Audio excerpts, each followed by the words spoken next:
What would you do if you were Superman? How would you guarantee food security for all?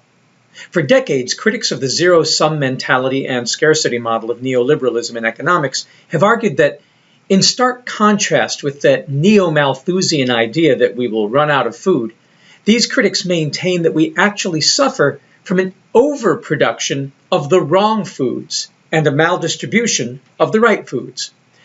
We are suffering in developed countries and underdeveloped countries alike from malnutrition. In rich regions, we are overfed but undernourished. In poor countries, we're underfed but undernourished. What binds us together is that we are not feeding our bodies, rich or poor, with the proper nutrition. Of course, the wealthy have a possibility for a wealth of possibilities, so they don't have to suffer from malnutrition. But many of us suffer nonetheless, mostly because we focus our economy on addictive substances to increase our profit margins. Diabetes, obesity, often combined today into the term and disorder diabesity, hypertension, cardiovascular disease, many cancers, even dementia, are called lifestyle diseases and are now being attributed to a peculiar kind of malnutrition, sometimes referred to as overnutrition, although I would debate that any nutrients are really involved. Mostly what we are talking about is a surfeit of empty calories from starches and sugars that raise the blood sugar level and stimulate radical insulin response, visceral fat accumulation, inflammation, and other stress disorders. For the other half of the world, malnutrition, I would argue, also involves an oversupply of starches and sugars.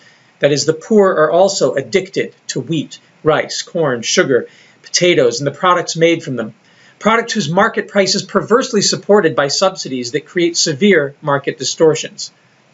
We've all heard, even here in the US, about food deserts, places in our inner city communities where the poor live on the McDonald's dollar menu and cheap bags of chips and other junk food, all because healthy, nutritious food is too expensive and bad eating is cheap.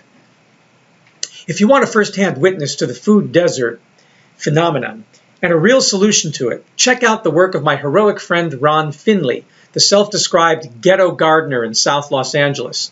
He champions a movement to turn food deserts into cornucopias, but he's facing an uphill battle.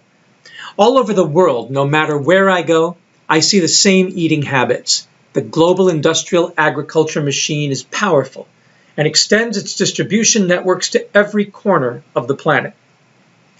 As documented by the Jimmy Cagney movie 1, 2, 3, even back in the 1950s, made during the Cold War, Coca-Cola, for example, was making backdoor deals to get their caffeine-saturated sugared soft drink into Eastern Germany and into communist Russia.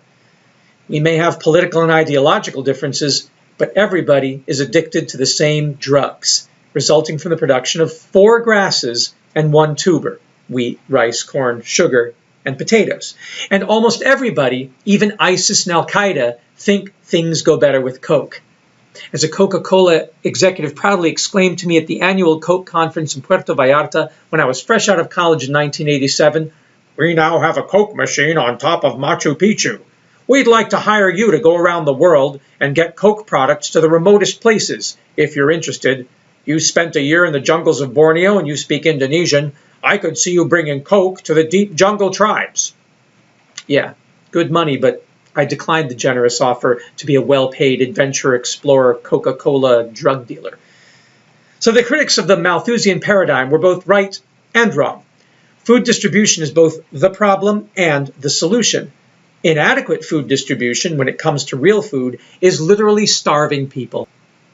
But increased food distribution when it comes to grains and junk food is also starving people. This is because non-nutritional cash crops aren't just empty calories, providing zero nutrition. They're actually anti-nutrients. They rob the body of nutrients. The more you eat of them, the more you increase the risk of starvation. In his book, Sugar Blues, as I recall it from my undergraduate days studying biological anthropology at Harvard, William Dufty describes a case where a ship carrying sugar back to England wrecked on a deserted island near Barbados with nothing to eat. While waiting for rescue, the Europeans on the ship refused their slaves any of the sugar. When rescue eventually came many weeks later, the slaves were the only survivors, emaciated and weak, but they lived while their sugar-gorging masters wasted away from nutritional disorders.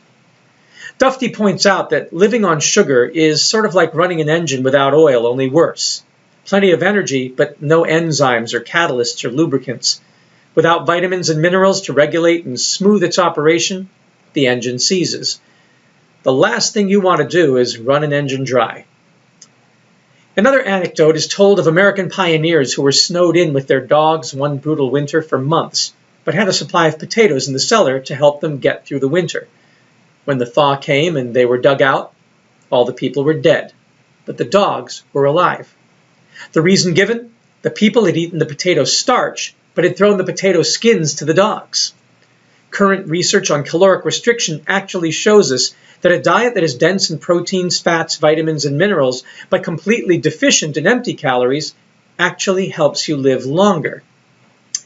Scientists like UCLA's Roy Walford, who was part of the team of 8 pioneers who lived inside the Biosphere 2 experiment in the deserts of Arizona, where a simulation of what it might be like living on Mars was carried out in the early 1990s, have shown since the 1960s that, at least in rodents, cutting caloric intake by about 50% can lead to a doubling of lifespan. Walford extended the research to human beings, and the results showed dramatic improvements in blood pressure, blood sugar, and cholesterol, particularly, quote, when the diet was started at a young age. The abstract of a classic scientific paper from 2005 called Dietary Restriction in the Nematode Caenorhabditis elegans showed that the benefits of caloric restriction may be fairly universal across phylogeny. Quote, the first observation of the positive effect of reduced food intake on mammalian lifespan was made 70 years ago, they say. In the decades that followed, researchers successfully applied this method to increase the lifespan of a very wide range of animals.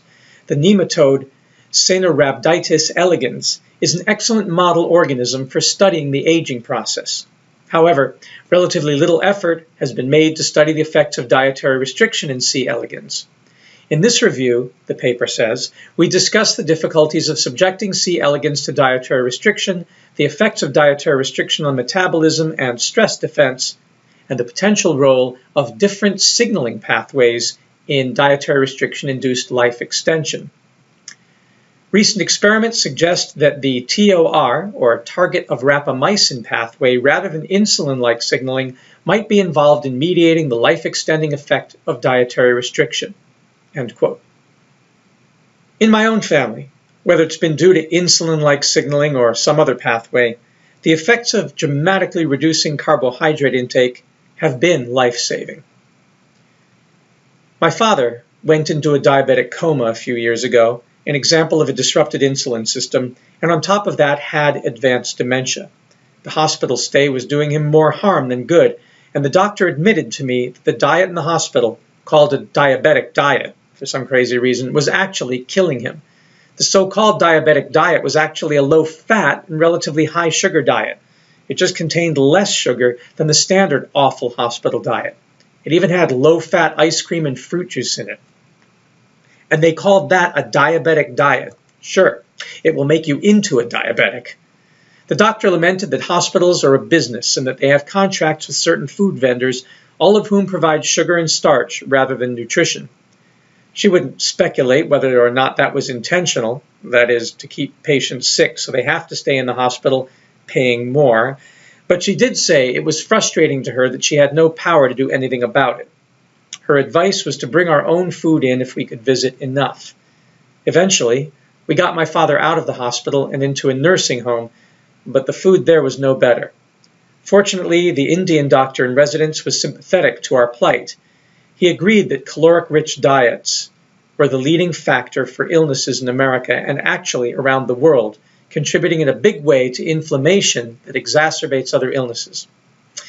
He said he would try to see that my father didn't get the bad food the nursing home provided if we would bring in our own for him, but he said the best thing that we could do would be to get Dad out of the nursing home.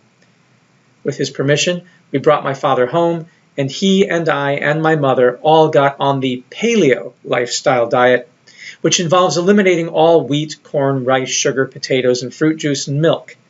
It has other restrictions, but calorie restriction through carbohydrate reduction and elimination of grains is the main benefit of the diet.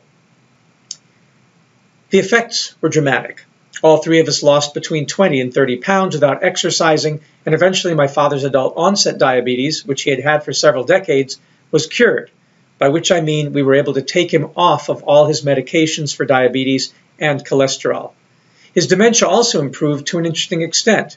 When he went into the hospital, he couldn't recognize family members and would call us by the wrong name.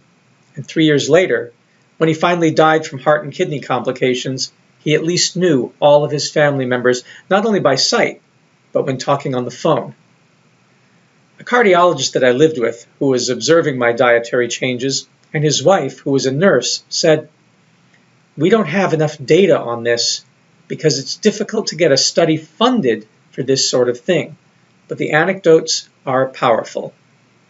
And indeed they are. Many of my students at Mercy College in the Environmental Sustainability and Justice classes I taught there, during the years I was there, took the challenge to spend a semester on paleo and document the effects. All reported healthy weight loss, more energy, elimination of cravings, better mood, and less fatigue, particularly a disappearance of the usual afternoon slump that makes classes after lunch so difficult to get through. Myself, I did a body fat index and treadmill test in the sports science department and got results for somebody 20 years under my age. Sure, it's anecdotal for now, but empirical research can be done, and you can do it on yourself. This is a definite DIY situation, probably one of the simplest because you control what goes in your mouth. And you can discover for yourself that eating less actually feels better and is better.